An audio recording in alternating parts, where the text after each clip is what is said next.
राधे राधे भक्तों, आज हम श्रवण करेंगे माघ मास का 17वां अध्याय।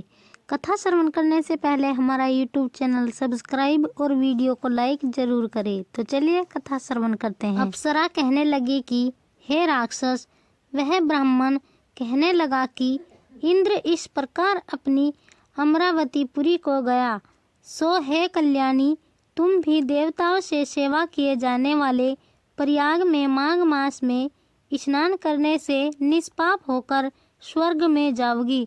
सो मैंने उस ब्राह्मण के यह वचन सुनकर उसके पैरों में पड़कर प्रणाम किया और घर में आकर सब भाई बांधवों, नौकर चाकर, धनादिक त्याग कर शरीर को नष्ट होने वाली वस्तु समझकर घर से निकली और माघ में गंगा यमुना के संगम पर जाकर स्नान किया। हे निशाचर, 3 दिन के स्नान से मेरे सब पाप नष्ट हो गए और 27 दिन के पुण्य से मैं देवता हो गई और पार्वती जी की सखी होकर सुख से निवास करती हूँ। इसीलिए मैं प्रयाग के महत्व को याद करके सब देवताओं के सहित माघ में प्रयाग स्नान करती हूँ। सो मैंने अपना यह सब वृतांत तुमसे कहा। तुम भी इस योनि में पड़ने और ऐसे कुरूप होने का सब कारण कहो। तुम्हारी दाढ़ी और मूछें बहुत बड़ी बड़ी हो गई हैं और पर्वत की गुफा में वास करते हो। निशाचर कहने लगा कि हे भद्रे, सज्जनों से गुप्त बात कहने में भी कोई हानि नहीं होती। मुझको अब कोई संशय नहीं रहा कि मेरा उद्धार तुमसे ही होगा। सो मैं अपना सब वृतांत तुमसे कहता हूँ। मैं काशी में वेदों का ज्ञाता था और बड़े उच्च कुल के ब्राह्मण के घर में जन्म लिया था। मैंने राजा, पापी, शूद्र तथा वैश्यों से अनेक प्रकार के दान लिए। मैंने दान लेने में चांडाल को भी नहीं छोड़ा। जन्म में मैंने कोई भी धर्म नहीं किया। वहीं पर मेरी मृत्यु हो गई। तीर्थ स्थान पर मरने के कारण नरक में नहीं गया। पहले 2 बार गिद्ध योनि में, 3 बार व्याघ्र योनि में, 2 बार सर्प योनि में, 1 बार उल्लू की योनि में और अब 10वीं बार राक्षस हुआ हूँ और सैकड़ों वर्षों तक इसी योनि में हूँ। इस स्थान को 3 योजन मैंने जंतुहीन कर दिया है। बिना अपराध के बहुत से प्राणियों को मैंने नष्ट किया। इस कारण मेरा मन अत्यंत दुखी है। तुम्हारे दर्शन से चित्त में कुछ शांति अवश्य आई है, क्योंकि सज्जनों का संग तुरंत ही सुखदायी होता है। मैंने अपने दुख के सब कारण आपसे कहे और सज्जन लोग सदैव दूसरों के दुखों से दुखी होते हैं। अब यह बताओ कि इस दुख रूपी समुद्र को कैसे पार कर सकता हूँ। क्या क्षीर सागर हंस को ही दूध देता है, बगुले को नहीं देता। दत्तात्रेय जी कहने लगे। इस प्रकार उसके वचन सुनकर कंचन मालिनी कहने लगी कि हे राक्षस, मैं अवश्य तुम्हारा कल्याण करूंगी।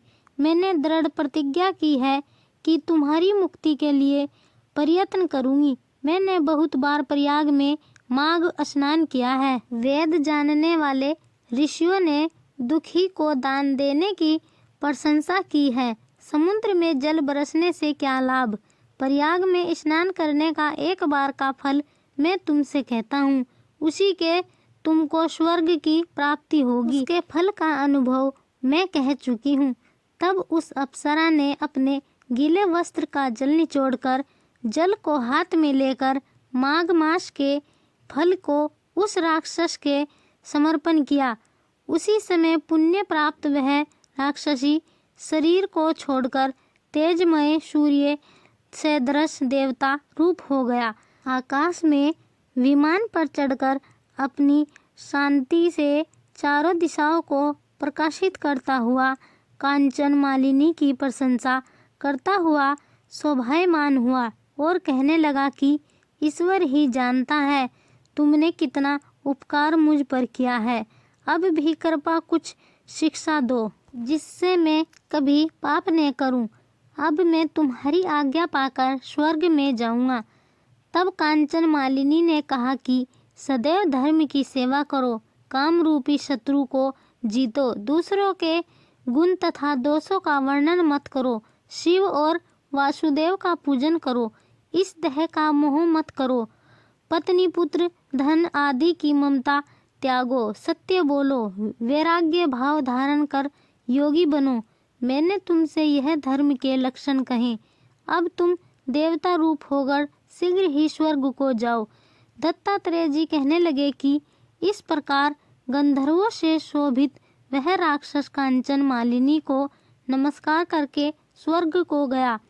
अब देव कन्याओं ने वहां आकर कांचन मालिनी पर पुष्पों की वर्षा की और प्रेम पूर्वक कहा कि हे भद्रे, तुमने इस राक्षस का उद्धार किया। इस दुष्ट के डर से कोई भी इस वन में प्रवेश नहीं करता था। अब हम निडर होकर विचरेंगी। इस प्रकार कांचन मालिनी उस राक्षस का उद्धार करके प्रेम पूर्वक देव कन्याओं से क्रीड़ा करते हुए शिवलोक को गई। तो भक्तों, यह थी माघ मास के 17वें अध्याय की कथा। 18वां अध्याय कथा श्रवण करने के लिए हमारा YouTube चैनल सब्सक्राइब और वीडियो को लाइक जरूर करें। राधे राधे।